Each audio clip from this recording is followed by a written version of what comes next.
మూసీ పునర్జీవ సంకల్ప పాదయాత్రకు ముఖ్యమంత్రి రేవంత్ రెడ్డి ప్రారంభించారు. వలిగొండ మండలం సంగెం నుంచి సీఎం రేవంత్ పాదయాత్ర చేపట్టారు. సంగెం నుంచి భీమలింగం వరకు 2.5 కిలోమీటర్ల పాదయాత్ర చేయనున్నారు. స్థానిక రైతుల సమస్యను సీఎం రేవంత్ రెడ్డి అడిగి తెలుసుకున్నారు. భీమలింగం నుంచి తిరిగి ధర్మారెడ్డిపల్లి కెనాల్ కట్ట వెంబడి ఈ పాదయాత్ర కొనసాగనుంది. నాగిరెడ్డిపల్లిలో పాదయాత్ర ముఖ్యమంత్రి బహిరంగ సభలో ప్రసంగించనున్నారు. వలిగొండ మండలం సంగెం భీమలింగం కాత్వాలలో భీమలింగానికి అభిషేకం చేసి సీఎం ప్రత్యేక పూజలు చేశారు. బోట్లోకి దిగి మూసీ కాల్వ జలాలను సీఎం రేవంత్ రెడ్డి పరిశీలించారు. మూసీ పునర్జీవనం యాత్రతో మూసీ పరివాహక ప్రజల వద్దకు సీఎం వెళ్లనున్నారు. జన్మదినం నవంబర్ 8 నుంచి క్షేత్రస్థాయి పర్యటనలకు సీఎం రేవంత్ శ్రీకారం చుట్టారు. అభివృద్ధి కార్యక్రమాలు శంకుస్థాపనలతో వరుసగా జిల్లా పర్యటనలు చేయనున్నారు. యాదాద్రి భువనగిరి జిల్లా నుంచి ముఖ్యమంత్రి పర్యటన మొదలైంది. ఈ రోజు కుటుంబ సమేతంగా యాదాద్రి శ్రీ లక్ష్మీ నరసింహుడిని దర్శించుకుని సీఎం రేవంత్ ప్రత్యేక పూజలు చేశారు. కట్టే బాధ్యత నాది, నల్లగొండకు విముక్తి కలిగించే బాధ్యత నాది. ఎవరైనా అడ్డం వస్తే అడ్డం వచ్చేటోళ్ళ సంగతి చూసే బాధ్యత మీది.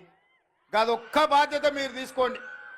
నిజాంనే దిగంతాలకు తరిమినోళ్ళు, ఉమ్మడి రాష్ట్ర సమైక్య పాలన నుంచి విముక్తి కలిగించిన నల్లగొండ బిడ్డలు.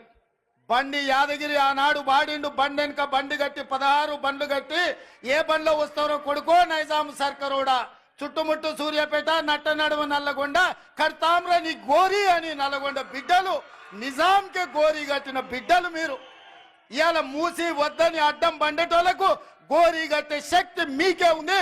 మీరు అనుకుంటే ఎల్బీ నగర్, మహేశ్వరం, ఇబ్రాహీంపట్నం, ఉప్పల్ నియోజకవర్గాలు నల్లగొండ బిడ్డలు దలుచుకుంటే బీఆర్ఎస్ వాళ్ళ డిపాజిట్లు గల్లంత అవుతాయి. మీరు కంకణం కట్టుకోండి. నల్లగొండ ప్రజలారా ఆలోచన చెయ్యండి. మూసి కట్టాలన్నా వద్దా? మూసి వద్దంటే ఆ మూర్ఖులు మిమ్మల్ని నిండా ముంచుతారు. మూసి కట్టాలంటే వద్దన్నోళ్ళను మూసిలో ముంచండి అని మీ అందరికీ తెలియజేస్తూ, మూసి కట్టే బాధ్యత నేను తీసుకుంటే ఎంత ఖర్చన్నా కానీ, ఎన్ని కష్టాలన్నా రాని, సోషల్ మీడియాలో ఎన్నైనా తిట్లు తిట్టని, ఎట్లా తిడుతురో మీరు చూసిరు కదా. ఏడైనా ఏదైనా కట్టాలంటే ఎవరో ఒకరు కోల్పోవాలి. కోల్పోయే వాళ్ళకి ఎవరైనా ఇష్టపడి మూసీలో బతుకుతారా? మూసీలో ఎన్ని దోమలు ఉన్నాయో మీకు తెలియదా? నల్గొండలో సిరీస్ ఫ్యాక్టరీ కలిసిలో ఎట్లుండేనో మీకు తెలియదా? బోర్ వేస్తే నీళ్లు పచ్చగొచ్చి అన్నం వండుకుంటే సారే పెట్టుకున్నట్టు పసుపు బియ్యంతో అన్నం తిన్నట్టు ఉండలేదా? అట్లాంటి పరిస్థితి నుంచి ఇవాళ ప్రక్షాళన చెయ్యాలి అని అంటే వద్దే వద్దు అని ఇవాళ బీఆర్ఎస్ వాళ్ళు అంటారు. నేను చంద్రశేఖరరావు గారిని అడగదలుచుకున్నా. మీ పిల్లలంటే గాలి పోరలు గాలికి తిరుగుతారు, గాలి మాటలు మాట్లాడతారు. అనుభవం గల మీరు చెప్పండి, మూసి కట్టాలన్నా వద్దా? వద్దంటే మా నల్గొండ బిడ్డలు మిమ్మల్ని బొంద పెడతారు. ఉన్న ఏకలింగం కూడా మొక్క కూడా మొలవదు నల్గొండ జిల్లాలని పార్టీ గుర్తుపెట్టుకో. అది ఎల్బీ నగర్ కావచ్చు, మహేశ్వరం కావచ్చు, ఉప్పల్ కావచ్చు. నీకున్న సీట్లలో డిపాజిట్ వస్తే మా నల్గొండ బిడ్డల మీద ఒట్టే.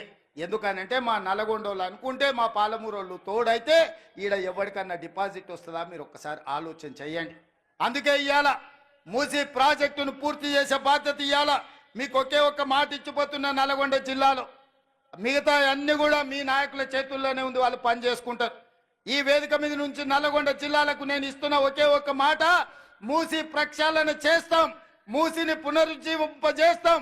మూసీలో కొట్టుకొచ్చే మనుషుల శవాలు, పశువుల కలేబరాల నుంచి విముక్తి కలిగించి మీ వ్యవసాయానికి ఉపయోగపడే, మీరు తాగడానికి పనికొచ్చే